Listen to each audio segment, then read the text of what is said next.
Amazonka je domovem až děsivého množství lidožravých monster. Ovšem v jejich nejtmavějších koutech číhá opravdová příšera. Legenda o ní mluví jako o enormně velké rybě, kterou jsem nasadil zlý démon. Je větší než člověk, je hustě pokrytá šupinami a své oběti drtí kostnatým jazykem. Ovšem vzhledem k tomu, že má tělo samý sval, její hlavní zbraní je neurvalá a hrubá síla. Jsem Jeremy Wade, biolog a extrémní rybář a s tímhle stvořením jsem se již jednou setkal. Tehdy jsem v souboji skončil jako druhý. Nyní jsem však připraven na odvetu.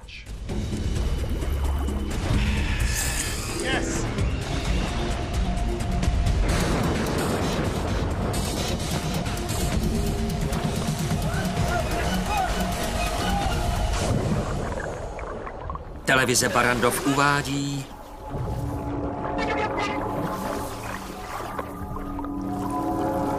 říční monstra. Amazonští zabijáci. Poprvé jsem byl u Amazonky před 15 lety a od té doby neustále slýchám příběh o záhadně ztraceném rybáři. Daleko od domova v odlehlých amazonských vodách se stalo něco podivného.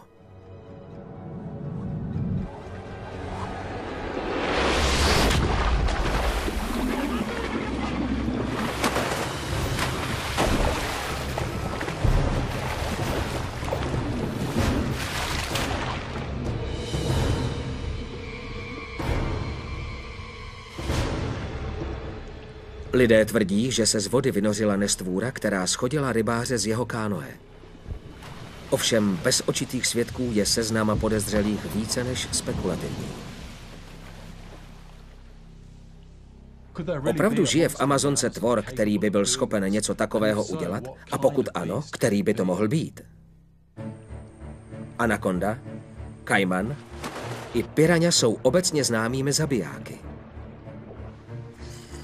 Ovšem na jedné ze svých cest po světě se mi podařilo chytit obrovskou sladkovodní rybu, která je podle mě mezi nejhlavnějšími podezřelými. Můžeme však tuhle rybu, které se podařilo dostat ven z rybářské sítě, zařadit na seznam podobných amazonských nestvůr? Příběh o opuštěné plující kánoji a zmizelém rybáři automaticky vyvolal domněnku, že musel být napaden kajmanem nebo anakondou. Logicky by se to dalo předpokládat. Přemýšlel jsem však, zda by v tom nemohlo mít prsty jiné zvíře a napadlo mě, že by to mohlo být tohle. Podívejte se na ten krunýř. Vypadá, že patřil hadovi nebo nějakému jinému ještěrovi. Vězte však, že tomu tak není. Tahle věc patřila rybě, hodně velké rybě. Tohle je kůže Arapajmy obrovské, její šupiny vám mohou připomínat dinosaura a je to proto, že Arapajma opravdu do třídy dinosaurů patří. Plave tu od období křídy a tyto vody se od těch dob prakticky nezměnily. Tohle je její šupina, vidíte, je docela dost velká. Existují však i větší, vím to, protože tu jednu z nich mám. Ať už tohle pochází od čehokoliv, muselo to být opravdové říční monstrum. Arapajmy dorůstají do délky až 6 metrů, jsou to největší sladkovodní ryby žijící na světě.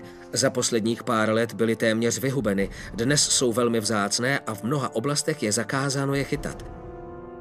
Nicméně je teoreticky možné na některou v 1000kilometrovém říčním povodí Amazonky narazit.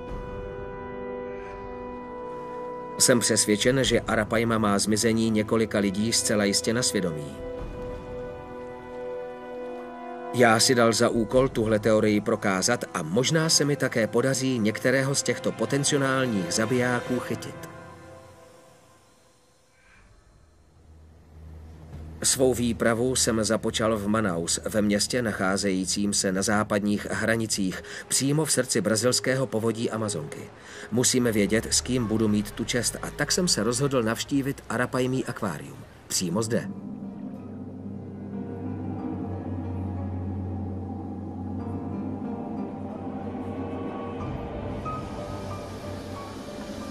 Je zcela nemožné si Arapaimu na Amazonce dobře prohlédnout.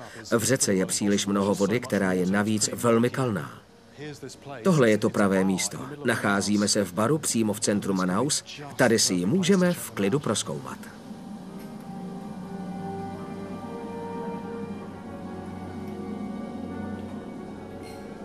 Naprosto úžasná příležitost dívat se této rybě z očí do očí. Ten krunýř vypadá opravdu jako z kamene, železa nebo pancéře. Vypadá velmi prehistoricky. Další věc, která tuto rybu dělá velmi výjimečnou, je podlouhlý válcovitý tvar těla. Perfektní design pro útočného predátora, který dokáže vyvinout velkou rychlost na krátkou vzdálenost.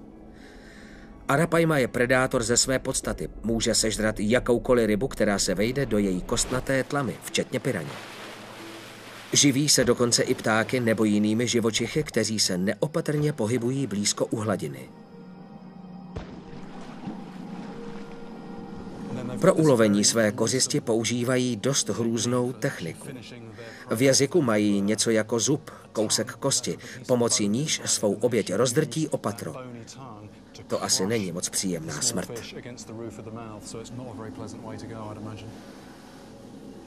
Je to obrovská ryba.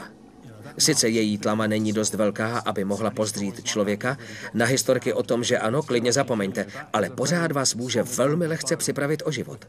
Kost v jazyce je velmi tvrdá a zezadu prorostlá obrovským svalem. Já sám jsem se s touhle rybou dostal do přímého styku.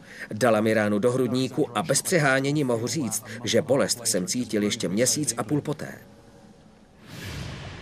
Stalo se to před 7 lety, pomáhal jsem svému příteli při vědeckém průzkumu. Jeho dlouhodobým cílem mi bylo chytit pár kusů a potom je mezi sebou spárovat. Už jsme jich předtím pár chytili a bez problémů zvážili a změřili. Tentokrát se ale stalo něco neobvyklého. Tuhle Arapaimu jsme měli již v síti a táhli ji na břeh, když se z ní z ničeho nic stala neřízená střela a v jednom z nestřežených okamžiků do mě narazila tvrdá 200-kilová kost.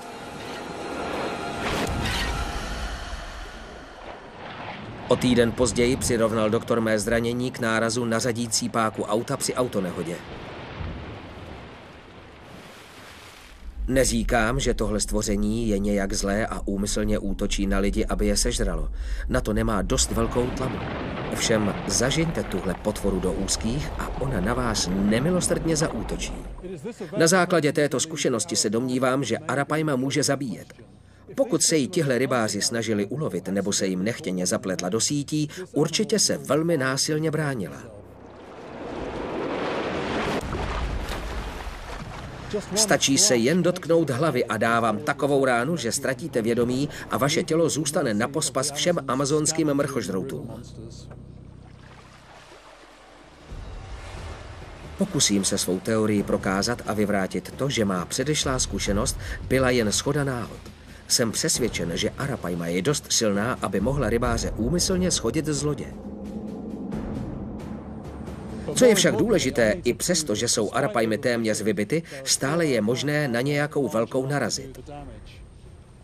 Abych své přesvědčení dokázal, musím se pokusit jednu z nich ulovit. Vydávám se na cestu, opouštím přístav v Manaus a kapitán lodě mi říká, že pokud se zajímám o Arapaimy, rozhodně bych měl navštívit jeden z těchto plovoucích domů. Solená Arapaima byla podél pobřeží Amazonky oblíbeným jídlem. Ovšem, když bylo zakázáno je lovit, několik nadšených riberinos, alias říčních lidí, ji začalo chovat, aby poptávku po jejich mase uspokojili. Slyšel jsem, že v těchto sádkách se Arapaimy chovají dost podivně. Dorazil jsem právě ve chvíli, kdy se jednu z nich rybáři chystali ulovit. Eu vou aí. Não. Tudo. Aqui vamos tirar pedaço. Eu sou Jeremy. Seu nome é meu Alegria. Alegria, é? Alegria. Senior Alegria, což znamená štěstí, se chystá se svými muži na výlov. Říká, že to nebude lehké a že z toho může být i docela zajímavá podívaná. Zeptám se ho, jestli bych nemohl pomoci. V sádce je asi 30 ryb a při výlovu skáčou jedna přes druhou, že před nimi člověk musí uhýbat a riskuje, že do něj narazí. Sádka je malá, vypadá jako boxerský ring, ovšem s tím rozdílem, že na mě bude útočit 30 boxerů a já se jim budu muset vyhnout. Fajn, musím se na to trochu připravit. Protože se mi po posledním incidentu vrátily všechny mé obavy. Ovšem, pokud chci Arapajmu, která je schopná zabít člověka, musím se svému strachu postavit. A to znamená, že musím mezi ně zpět do vody. A to také udělám.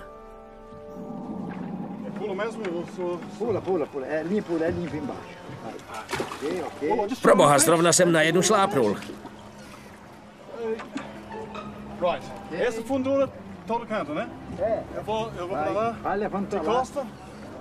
Tohle je jako boxerský ring, má zhruba stejné rozměry a plave tu 35 ryb velkých jako já.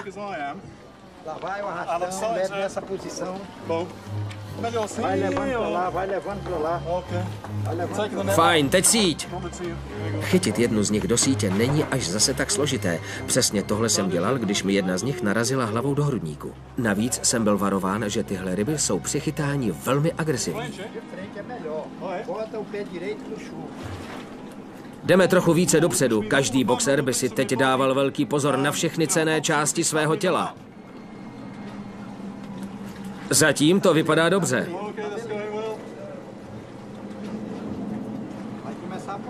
Fajn, každou minutu mohou začít skákat. Říká, že každou chvilkou budou skákat.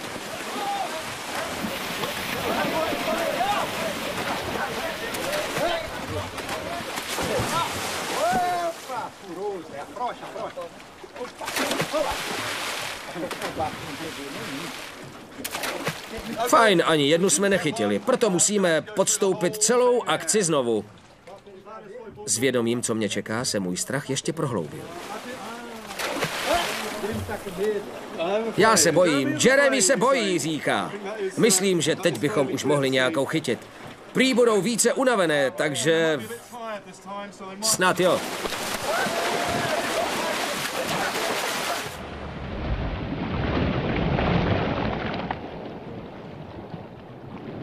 Není pochyb, že při chytání do sítě se v Arapajmě probudí ohromná přírodní síla.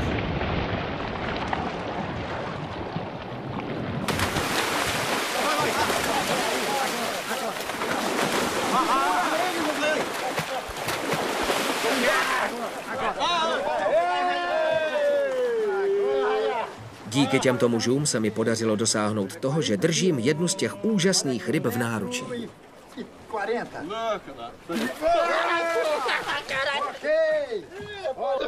Můj strach byl nyní přebyt respektem.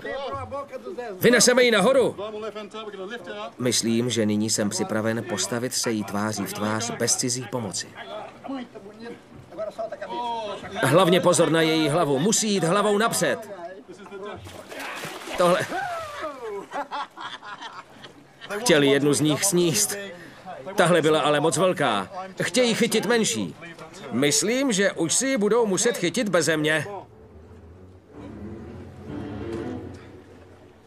Nikdy jsem nic takového neviděl. Všechny ty ryby pohromadě. Myslím, že tohle je svým způsobem důkaz, po kterém pátrám. Jen si představte, jakou škodu tahle ryba se stejně velkou hlavou, ovšem dvakrát tak vyšší hmotností, mohla napáchat. Senior Alegria mi také potvrdil, že jim mnohokrát udělali díru do sítě. To jen dokazuje, že na ryby se chovají velmi nezvykle. Když se k tomu ještě přičte jejich muskulatura a síla, můžeme si snadno domyslet, jak může být Arapajma zahnaná do úzkých nebezpečná. Teď vím, co mě čeká. Ovšem, než se o to pokusím, budu ještě pár dní plout do míst, kde ještě není lov Arapajm zakázán.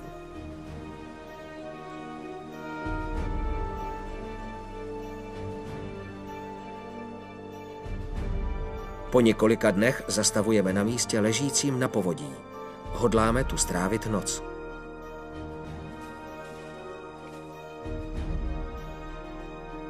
Netvrdím, že je Arapajma zodpovědná za zmizení všech lidí na Amazonce. V V téhle řece žije celá řada zabijáků, což mi bylo velmi silně zdůrazněno, když jsem pátral po nějakých zajímavých rybářských historkách. Ženu tohoto muže hrůzným způsobem zabil příbuzný jihoamerického aligátora, kajman. Dcera byla jen pár metrů od ní a mohla se jen bezmocně dívat. Aí semana fica aqui com a mamãe enquanto eu vou na casa do vaqueiro pedir socorro. Jeho žena jela na lov ryb.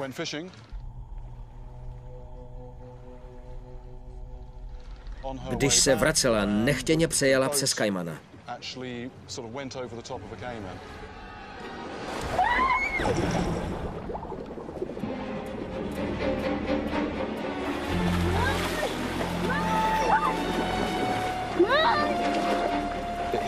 Ten do kánoje narazil, převrátil ji a zaútočil.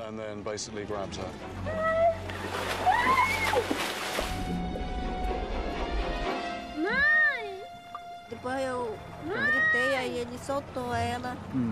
Aí depois eu atravessei o garapé. Kvůli zmatku, rozruchu a křiku ji zavlekl daleko od lodi a když ji potom dcera našla a vytáhla ji na břeh, bylo už pozdě. I když se jí snažila co nejvíce pomoci, na následky zranění zemřela.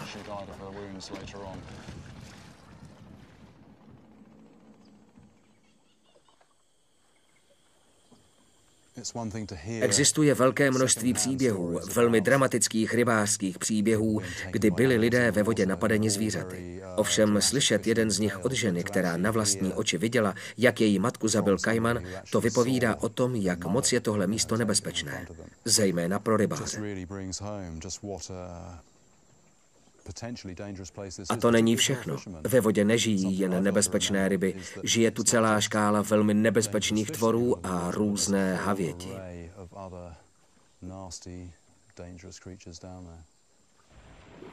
Dal jsem si za úkol prokázat, zda může Arapaima patřit mezi sladkovodní amazonské zabijáky. A čím více se dostávám do samotného srdce řeky, tím více zjišťuji, kolik jiných nebezpečných tvorů zde žije.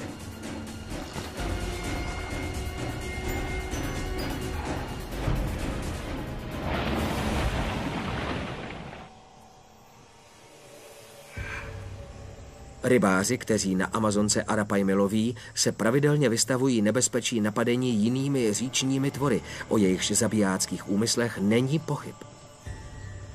Slyšel jsem příběh o kajmanu zabijákovi, který žije v těchto vodách. Vydal jsem se ho tedy hledat. Vypadá to však, že spíš hledá někdo mě. Cítím, jak zpovzdálí někdo sleduje každý můj pohyb.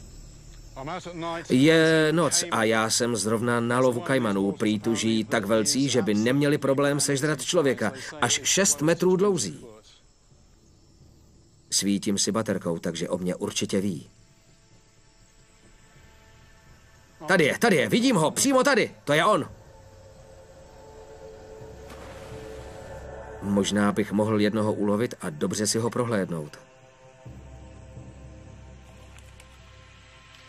Jsou ale příliš rychlí.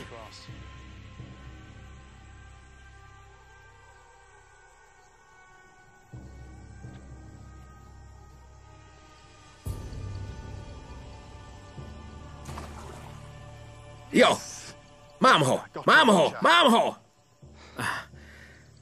Tohle je kajman. Při bližším pohledu je mi naprosto jasné, proč je nejobávanějším amazonským predátorem. Zkuste si ho představit ve větším měřítku. Ty zuby, to opancéřované tělo. Ano, tohle tělo je pro napadení jakéhokoliv tvora ve vodě naprosto perfektní. Jeden z nich je s největší pravděpodobností zodpovědný za smrt té ubohé rybářky. Dostal se jí do cesty, když jela na své kánoji, převrátil ji, ona spadla do vody a potom na ní zaútočil.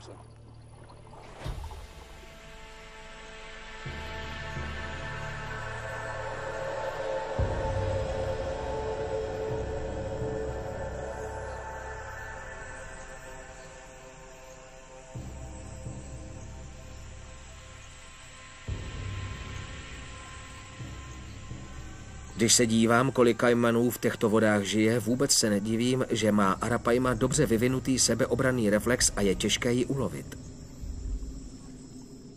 Jen díky svým brutálním obranným útokům může v těchto nebezpečných vodách přežít. Ovšem vzhledem k tomu, že je arapaim každým dnem méně a méně, uchylují se do dosud téměř nezmapovaných vod, kde na každém kroku číhá smrt.